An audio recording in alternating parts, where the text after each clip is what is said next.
when the founding fathers were sitting around, and like debating what sort of government the United States would have, one of the proposals made by Alexander Hamilton, who you know from not only the musical but also the back of the $10 bill, he was the one who came up with the suggestion that the president should serve for life, right? So he almost acting like a king, not exactly like a hereditary one, but you elect a president and then he serves for life. So that's the premise that this video is going to look down, right? So we're going to basically go through the timeline and we're going to look for each president and see what year they died in, and then just assume that, okay, cool, that's when the next one passed on. So imagine if you had one president, right, and he happens to die many years after his term's finished. Whatever president is in office in that year that he died, that's the next president in this timeline. So that's what we're going to go through. So, of course, the first president is George Washington. Now, George Washington in our timeline, he was the president from 1789 up until 1797. And he set a lot of the precedents for future presidents. So it's quite difficult to say precedent for future presidents. But anyway, so one of the things that he did is that he left after 2 terms, right? So after just 8 years. Now, he could have stayed on for a lot longer, and there was no constitutional amendment up until the 22nd, which actually restricted how many times a president could serve for, right? So it's something to bear in mind that, he could have, if he wanted to, stay on for as long as he wanted. But instead, he decided to leave after 2 terms, so just after 8 years. However, George Washington died in 1799. So in this timeline, we're going to assume that he is the president, not for 8 years, but for 10 years. The next president is John Adams, right? So again, nothing out of the ordinary because John Adams ended up being the next president anyway. So, so far so good. However, John Adams doesn't die until 1826. 1826. So that means that John Adams would have been the president for 27 years. Actually, as a matter of fact, for a bit of trivia, himself and Thomas Jefferson were big rivals, and they actually both died on the 4th of July in the same year of 1826. So that's just a little bit of trivia. But imagining, George Washington, 10 years, John Adams, 27 years, right? And also as well, both men happen to be in the same party. So this is already starting to get quite weird. The next president would have been John Quincy Adams. Yes, so the son of John Adams. So John Quincy Adams ended up becoming the president at a later point, but he wasn't like the third president, right? He didn't take over straight after his father. So he kind of followed the Bush Senior, Bush Junior kind of model of, you at least leave a little bit of a gap. But in this timeline, it would have gone straight from, like I said, George Washington, John Adams, John Quincy Adams. This is now starting to feel a little bit like a hereditary monarchy. And what would have made it worse is that John Quincy Adams would have been in the White House for 22 years. So you would have had, 49 years, quite early on within the state of the Republic, of the same family running the country. So I'm already going to say that this timeline wouldn't have happened, and that under any kind of common sense, this whole system would have fallen apart quite early on in the 19th century. But let's just continue with this anyway, right? So they already have done the caveat of this would never have happened. So now we can just move forward and have a bit of fun with it. So with John Quincy Adams dying in 1848, the next person would have been James Polk. Now, James Polk is quite an underrated president. However, he was quite pivotal. If you look on the US map, you can see just how influential his presidency was in terms of the expansion of the country. So taking lots of land from the Mexicans and also some of the other land out west as well. And so without his presidency and his kind of aggressive expansionist policy, it's debatable as to whether the United States would have expanded in the same way it did. Probably it wouldn't have done the same as it did in our timeline. It probably would have happened at a later point that states like Texas and California, etc., end up becoming part of the Union. But that's just something to kind of bear in mind, because James Polk ended up dying in 1949. So within our normal timeline, he served for 4 years. However, in this timeline, he would have only served for 1 year. Then the next person who would have taken over would have been Zachary Taylor.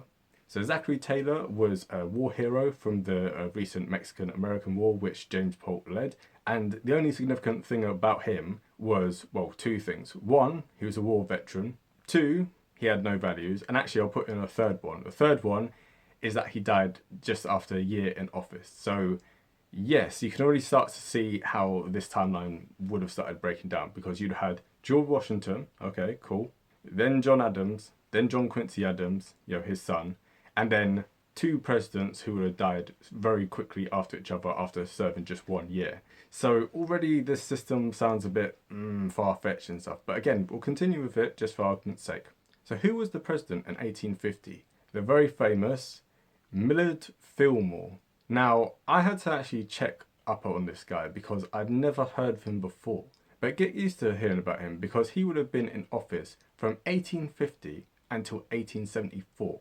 So he would have been president for 24 years over the period which we now think of as the Civil War. But, based on like what his politics was actually like, there probably wouldn't have been a civil war, because he was very much, in favour of a compromise, right? He was very instrumental in the Compromise of 1850. So this is the kind of so-called Missouri Compromise, which said that states below the 36th parallel could have slavery if they wanted to, but that states above the 36th parallel could not have slavery. So he was instrumental in that. He was basically a moderate on the issue of slavery. And he later ended up running in the so-called Know Nothing Party. So this is the Native American Party. So not that kind of Native American. This was a nativist party. So this was anti-immigrant, anti-Irish, anti-Catholic, and pretty much just very xenophobic and stuff. And so if he'd been president all this time, America today would be unrecognizable, because if there's no civil war, then all the ramifications from that end up coming over.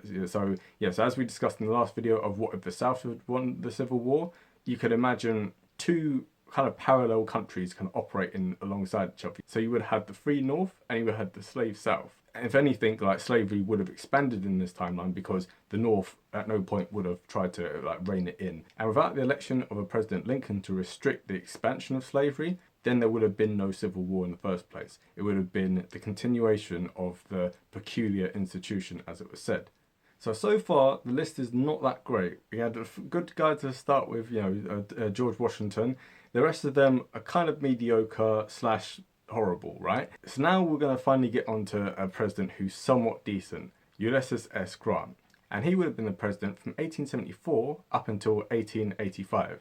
So he was very instrumental within the kind of Reconstruction era. However, obviously, if there's no Civil War, there's nothing for him to really reconstruct. And also, he kind of rose to prominence because of his role within the Civil War and being very instrumental in the Union's war strategy. So would Ulysses S. Grant even have risen to prominence? Probably not. It's very difficult to kind of say what his presidency lasting this kind of 11 years would have really entailed, because, without there being a civil war, it's kind of unrecognizable. The next president after Ulysses S. Grant would have been Grover Cleveland, and he would have been the president for 23 years, from 1885 until 1908. Now, this is the era that we commonly refer to as being the Gilded Age. So this is the era in which 19th century capitalism kind of run amok here, with monopolies and just the expansion of the gap between rich and poor, far more than what we see in the current age now. So inequality between richest people and the poorest people was just astronomical, right? And he would have been presiding over this, and he was himself very pro-business. So I don't really see much in the way of things changing this time.